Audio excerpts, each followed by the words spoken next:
bienvenue sur la chaîne de programmation Jamal Dev. Aujourd'hui, nous verrons les variables. Donc pour ce faire, nous allons créer un nouveau dossier, voilà, qu'on va nommer variable à l'intérieur du projet, ok, et on sélectionne le dossier comme ça et on va créer un nouveau fichier. Donc ça sera le premier fichier qu'on va appeler définition. Donc nous allons voir ce qu'on peut voir en gros sur une variable, ok. Donc une variable est une zone de la mémoire de l'ordinateur dans laquelle nous pouvons stocker une valeur. Donc elle doit avoir un nom, voilà, donc on doit nommer une variable. Aussi elle doit être typée, vous voyez, donc ça dit on ne sait pas si elle est de type entier, réel, décimal, etc., chaîne de caractères, voilà. Donc voilà en gros la définition d'une variable.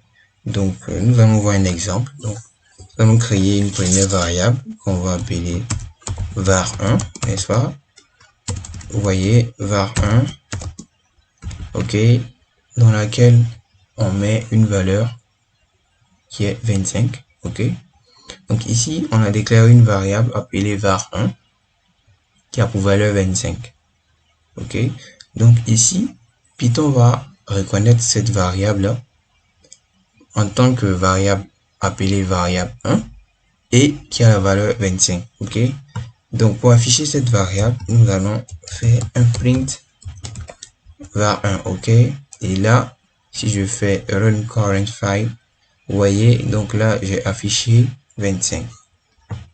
Donc qu'est-ce que nous pouvons voir encore? Nous pouvons voir une autre méthode d'affichage, donc print la valeur contenue, ok, dans notre variable est, ok.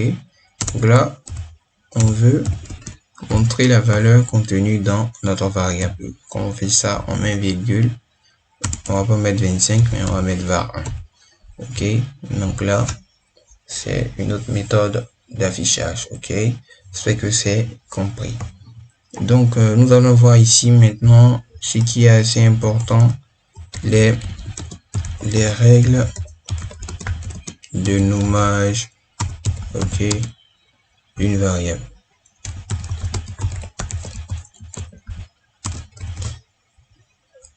Au Python, il y a certaines choses qu'il ne faut pas faire. Donc par exemple, créer une variable comme ça, ok,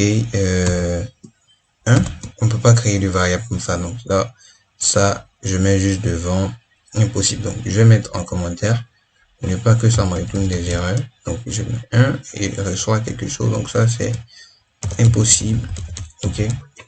Et d'ailleurs impossible dans plusieurs autres langages de programmation. Voilà, on a aussi, comment dirais-je, on a aussi ça, ok. Donc un chiffre ou un nombre suivi d'une lettre, donc ça aussi c'est impossible. Python va nous retourner une erreur, ok. Donc on a d'autres types aussi, hein. On a les caractères spéciaux comme var. J'enlève d'abord commentaire que vous voyez comme var arrobas, vous voyez, donc là c'est impossible, ok. Donc vous pouvez faire d'autres recherches pour voir les autres cas. Donc juste après ça, on a les types de variables. Donc je vais être un peu bref là-dessus. Donc les types de variables, ok. Donc on a les types entiers, donc int, donc je mets int, voilà, pour entier, ok.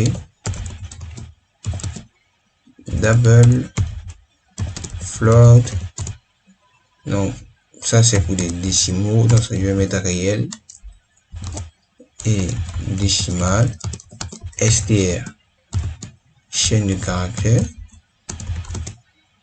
etc. ok.